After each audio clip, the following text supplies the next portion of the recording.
Peace, y'all. My name is Alafia Bailey. I work here at Moorland-Spingarn as an archivist intern. One special thing about me is where I'm from. I'm from Houston, Texas. So my mother is from Jasper, Texas. My father is from Houston, Texas, Acres Home, Texas, right? And this holiday of Juneteenth means a lot to me and my family history. So how did Juneteenth and emancipation for enslaved Africans become? Well, it really started with Africans fighting back against the slave masters and causing a lot of commotion and violence towards the oppressor. It's the first thing. So from resistance, action came. Legally though, January 1st, 1863, the Emancipation Proclamation was signed, freeing southern states from slavery. But even though slavery is being practiced in some southern states, but in Texas, slavery was not outlawed at all. So now we're finna talk about the day of Juneteenth. So on the shores of Galveston, Texas, June 19th, 1865, 2 years after the Emancipation Proclamation of 1863, General Gordon Granger and his troops came to Galveston, Texas to spread a message that enslaved Africans are finally free from slavery in the United States. So now we know about the little history of Juneteenth, and also we know how it came about, right? So us knowing how it came about, in 1866, it's the first time we really celebrated. But before we get into the ritual of celebration, how Black people commune together around Juneteenth and emancipation, we also must uncover the hidden history of Juneteenth and emancipation. So here's the hidden message that we often forget about sometimes.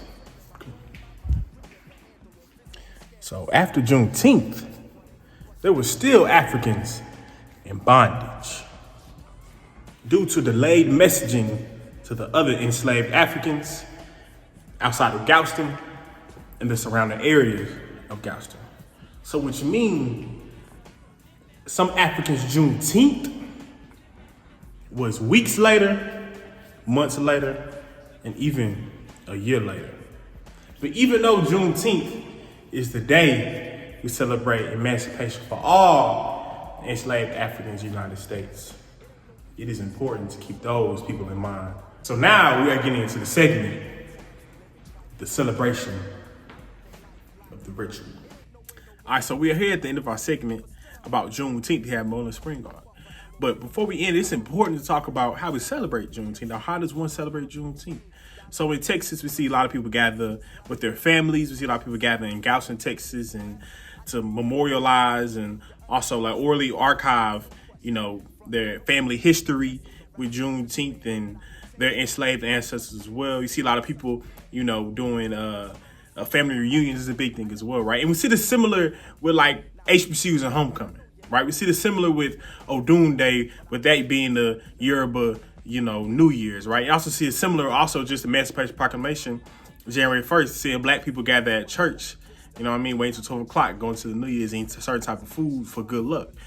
So Black people celebrate Juneteenth in a ritual way to keep momentum going, to keep family history going, just to keep the pride and love for the enslaved ancestors going as well. So be on the lookout this week for Moorland celebrating Juneteenth by helping you find your ancestors. We're going to do that through small segments throughout the week, all the way up until Saturday, using Ancestry.com and also Family Search, going through census papers and how to look at that and read them, how to read and understand the slave schedule to find your ancestors as well, and also genealogy stories from myself and also our good brother, Brandon Nightingale. So please stay on the lookout and be with us. And thank y'all. Happy Juneteenth.